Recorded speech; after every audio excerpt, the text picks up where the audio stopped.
Kenal Tuhan dari kelas 6 SD. Berarti sekarang kira-kira 6 tahunan lah. Mungkin dari SMP kali ya. Dari SMP tuh berarti 3, 4, mungkin 9 tahun ya. Kalau SD mungkin gue cuma ke gereja aja. Wow, udah lama sih. Dari kelas 5 SD sampai sekarang berarti kisaran 10 tahun ke atas lah. Pelayanan di ibadah, aku pelayanan di Kega, tim tari sama tim doa teens. Kebetulan di ibadah gue pelayanan camp 2. Di ibadah aku pelayanan jadi tim doa sama dancer.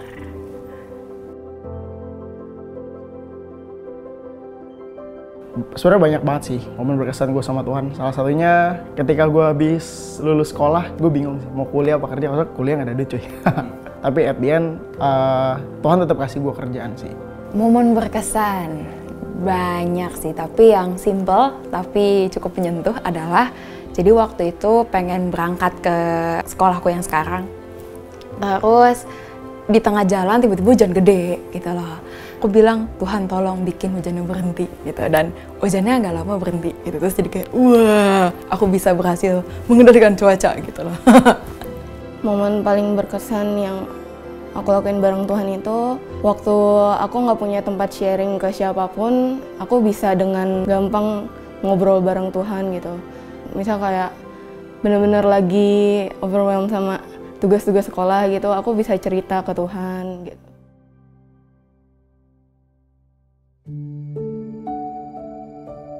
Capek ada. Momen pas gue lagi di dalam dosa itu. Waktu gue kayak ngerasa ngapain gue pas SMK bikin komsel di sekolah. Fire ya. Kalau dibilang masih ada sih, ya masih ada. Tapi mungkin meredup. Banyak hal yang terjadi jadi itu membuat aku jadi banyak dapat hadiah dari Tuhan. Hadiah tanda kutip ya gitu lah, bahwa aku punya GERD yang mungkin udah cukup salah dan aku akhirnya didiagnosis punya anxiety disorder. Masih sampai sekarang, tapi sempat yang jauh dari Tuhan gitu, yang capek sama semuanya. Karena tahun lalu kebetulan aku baru kehilangan papa dan di bulan Desember. Dan itu 3 hari sebelum mau pelayanan buat Natal gitu kan. Jadi bener-bener semuanya terjadi secara tiba-tiba gitu. Itu tahun 2016 sampai 2017 ya. 2017-2018. Gue tuh kan dulu suka pacaran gitu kan. Terus cerita ke pemurid gue tuh kalau udah putus gitu. Kalau udah putus gitu aja terus. Sampai gue ngelakuin hal yang menurut gue ya udah nggak benar gitu. Terus pemurid gue kayak ngomelin gue gitu.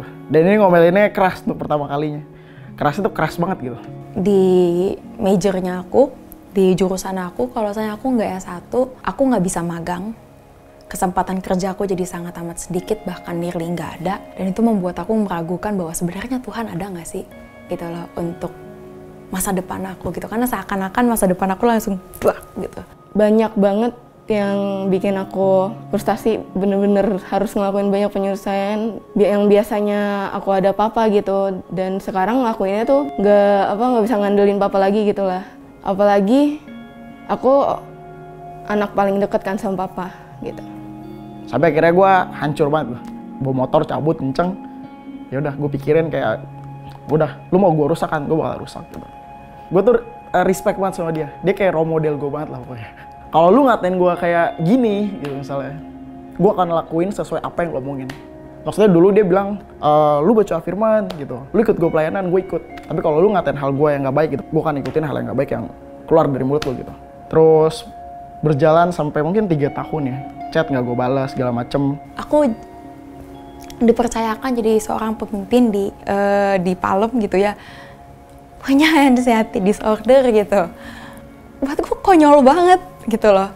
Gimana caranya gitu jadi orang yang memimpin banyak orang tapi dirinya sendiri aja cemas terus gitu. Dan ketika cemas itu terjadi pun aku jadi lost control. Aku bisa blank sendiri di tengah-tengah keramaian gitu loh. Dan aku ngerasa kayaknya Tuhan sepertinya udah nggak anggap aku jadi orang yang seberharga itu deh gitu loh. pas di awal Januari sampai pertengahan tahun ini gitu, aku bener-bener struggle sama sama hubunganku ke Tuhan gitu. Aku sempet yang di fase marah, sempet di fase ya udahlah, di fase gak bisa ngontrol emosi segala macem lah gitu.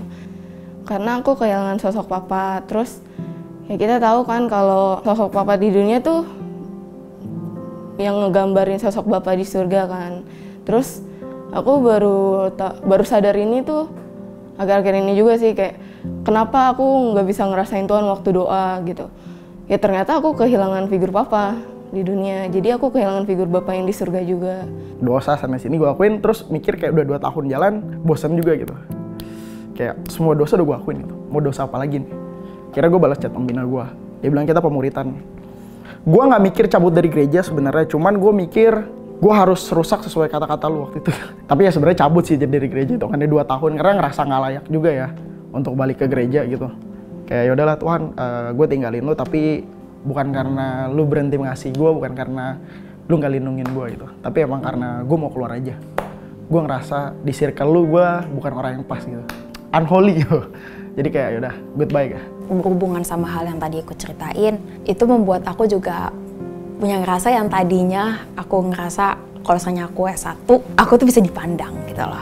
Aku nggak cuman dipandang sebagai orang yang, oh kamu cinta Tuhan, kamu bisa pelayanan, keluarga kamu luar biasa, tapi aku punya kebanggaan diriku sendiri bahwa iya aku S1 gitu. Dan secara tiba-tiba kayak aku nggak dikasih kesempatan untuk S1, sehingga aku benar-benar jadi marah sama Tuhan. Dan aku aja bahkan jadi meragukan diriku sendiri, aku jadi ngerasa bahwa diri aku jadi nggak berharga gitu, karena aku put keberhargaan aku sama apa yang bisa aku lakukan gitu loh. Terus yang benar bikin gue benar-benar yakin kalau gue harus balik ke gereja adalah ketika leader yang nyakitin gue tadi nih, pemimpin yang nyakitin gue anggap paling role model gue, dia ngaku dosa ke gue gitu.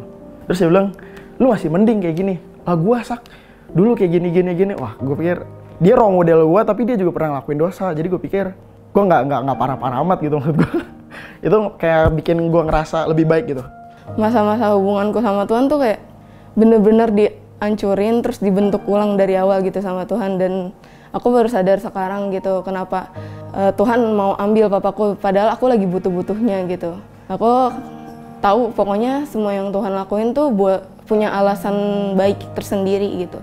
Pokoknya sepanjang tahun inilah gitu, aku belajar walaupun aku nggak bisa ngerasain adanya Tuhan, walaupun nggak bisa kayak dulu lagi gitu, walaupun lagi marah-marahnya, kayak aku tetap datang aja ke Tuhan. Jadi baru akhir-akhir ini sih bisa datang ke Tuhan lebih baik daripada sebelumnya gitu.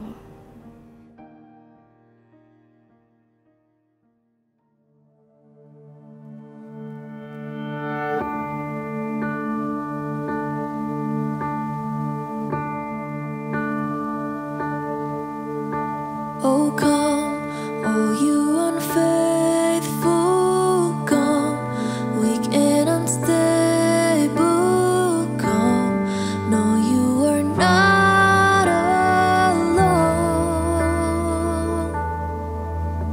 Oh come, barren and waiting ones, weary of praying, come, see what your God done. Christ is born,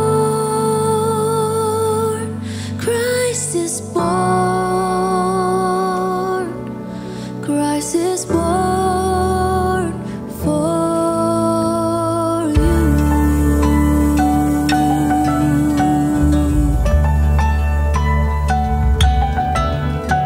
Oh come, bitter and broken, come with fears unspoken, come taste of His perfect love.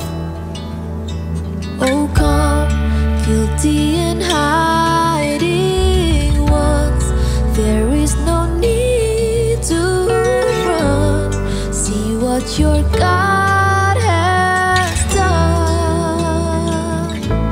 Christ is born, Christ is born, Christ is born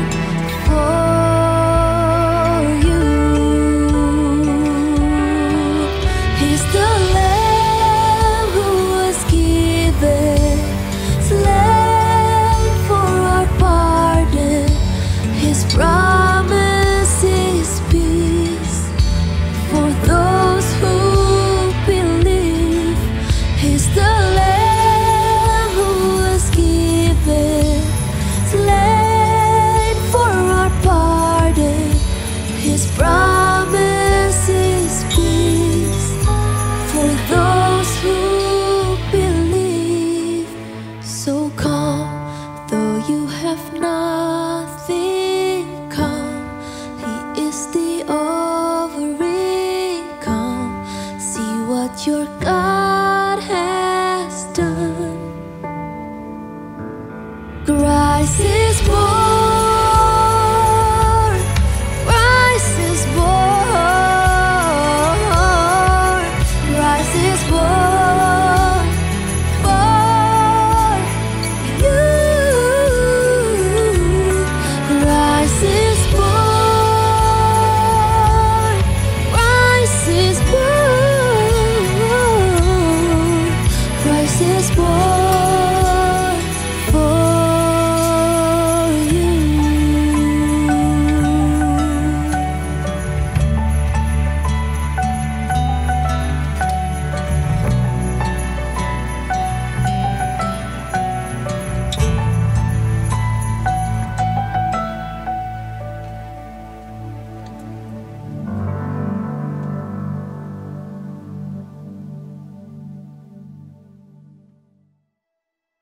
Gar, I am back.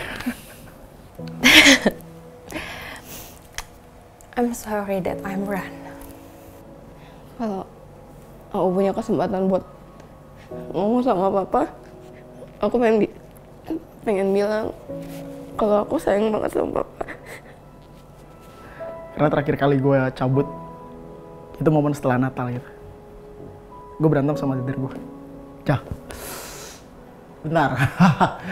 Sesakit-sakitnya Tuhan buat aku, Tuhan izinkan apapun terjadi gitu. Aku cuman minta satu, jangan lepasin aku. Aku minta maaf gitu loh, karena aku mau sempat lari dari Tuhan.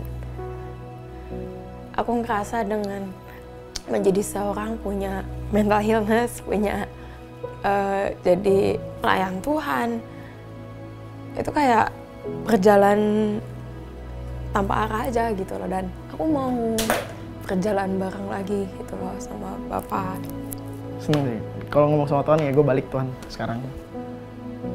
Ya mungkin gue habit jelek gue mungkin masih ke bawah sih. Gue akan sebisa mungkin untuk berubah.